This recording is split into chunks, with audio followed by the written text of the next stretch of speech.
So I've been bedridden for the past week, and now that I have a little bit of energy back, let's use it up on creating a physical Pinterest board for my book. If you don't know me, I have dyslexia and I am writing my book completely for voice recordings. And that is very difficult for many reasons, but right now the thing I'm struggling with the most is not being able to physically write down anything. I just feel left out and like not a real writer. So my solution to that is collaging a physical Pinterest board in a notebook so I can somewhat feel like a real writer. And also it's a great excuse to be able to talk about my characters in a YouTube video. So let's get to it. Hi, this is weird. I'm not used to voiceovers even though I've been doing them since I was like 13 years old, but I never done them in a YouTube video. As you saw, that was my junk journal. If you don't know what that is, it's basically a combination between scrapbooking and collage. I've been doing it for the past 4 years, but I think it became trendy a couple years ago. So I printed off my Pinterest boards for each one of my characters in my book. But first off, the quality is really bad because the printer at my house is broken, so I had to ask my brother to print it off at his school. And I also messed up the measurements. So a lot of photos, very important photos to the characters, is printed on the other side of the same page. But that is a future me problem. So for now, we're just going to focus on the first layer, which I have learned can either make or break your collage. And I did go back and forth a lot, but I think the lighter color book pages look better. And I purposely put them upside down because these pages are going to be about my main character, Penelope. And Penelope is very dyslexic. And yeah, that is a little bit of a self-insert, but my whole life, I desperately wanted a book about a dyslexic character, and I know that would have helped me so much if there was one. And I noticed Percy Jackson, but I don't really think that counts because you don't really see him talking about dyslexia at all. It doesn't really show what it's actually like. But anyways, right now I'm gluing down photos that remind me of Penelope and like scenery of her neighborhood. I like using Pinterest photos to leave lots of space for the imagination, which is why you don't really see a clear photo of Penelope. The picture I'm cutting out right now is actually a scene in my book. Some of my favorite books is Secret Garden and Little Princess. And I think that's why I didn't want to include her childhood scenes and flashbacks, but I wanted it to be a good chunk of the beginning of the book because how you grew up shapes how you see the world, especially for like dyslexia. The way you were treated with your dyslexia and how you were taught to read can really shape the rest of your life and how you see yourself with dyslexia. And also, I really wanted to show like Penelope's relationship with God and how it developed as she grows older. And I believe every main character needs to have something they want and something they need, and what Penelope desperately wants is to have complete control over her life, which completely stems from not having control of her own mind, not being able to stop the fact that her brain is different. But Penelope is stubborn and she's going to hit rock bottom until she realizes she needs to trust in God, which is why I'm gluing on a broken heart.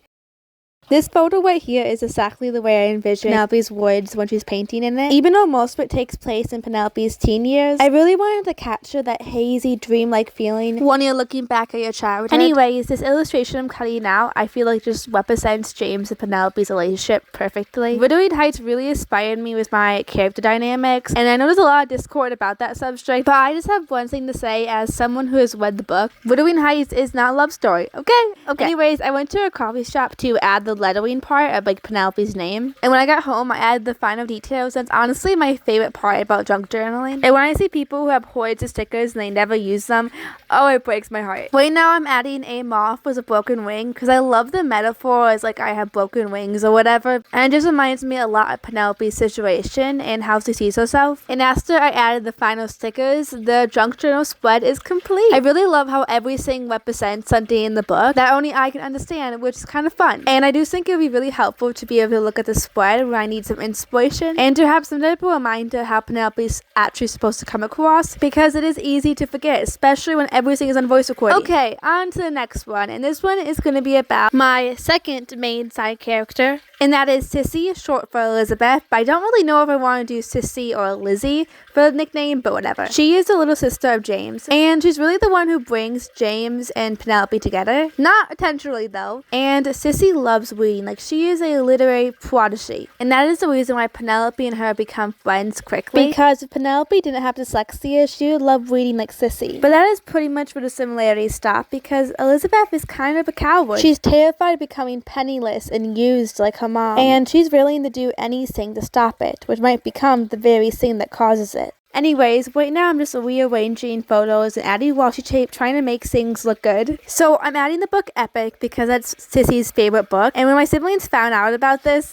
They told me that it was very unrealistic for a 10-year-old to like a book like that. But my friend told me she read Lord of the Rings at that age, so now I'm just confused. But I'm not trying to represent the average way of learning. And the whole point of my characters is that they are unique and that they are extremely gifted. But if you have insight in this matter, let me know, because hence the dyslexia, I have none. Also, I initially recorded like really cleanly written character arcs for each one of my characters in this video, but I don't really have time and it doesn't really fit in this type of video. So let me know if you want me to make a video where I go more in depth into my character arc, because any information I am giving you is only the tip of the iceberg. So that chaotic backpack is actually inspired by my little sister. She has a backpack that she fills to the very top with heavy old books, and it is covered in pins and keychains, and she assists in bringing it everywhere. Even if we're just going to a McDonald's drive-thru, she'll bring it. And it drives me crazy because since we're really close in age, we are always together and we're always sitting together in the car. So it's either hitting me in the face or sitting in my lap. And then we go out in public, that's a home data story. Basically, you could hear us from a mile away. But I digress. Right now, I am rearranging the spread again. It was just not looking the way I wanted it to, but adding that blue paper really helped with it, and I actually got it from the coffee shop. Which is why I love junk journaling so much. I went and sorted through my family scrapbooking stuff, and I found a whole bunch of cute books that I put on the spread, along with a whole bunch of like pink bows, because Elizabeth is a girly girl, and she doesn't care that pink clashes with her hair. On a more serious note, Elizabeth and James' story deals with topics like abuse and addiction, and I know it puts a lot of pressure on me not to mess it up. That's another reason why I'm so glad that I'm doing this with God, because I know He's giving me the strength and the wisdom to write this tastefully, that He can give survivors of dyslexia and abuse and really any of the topics I'm going over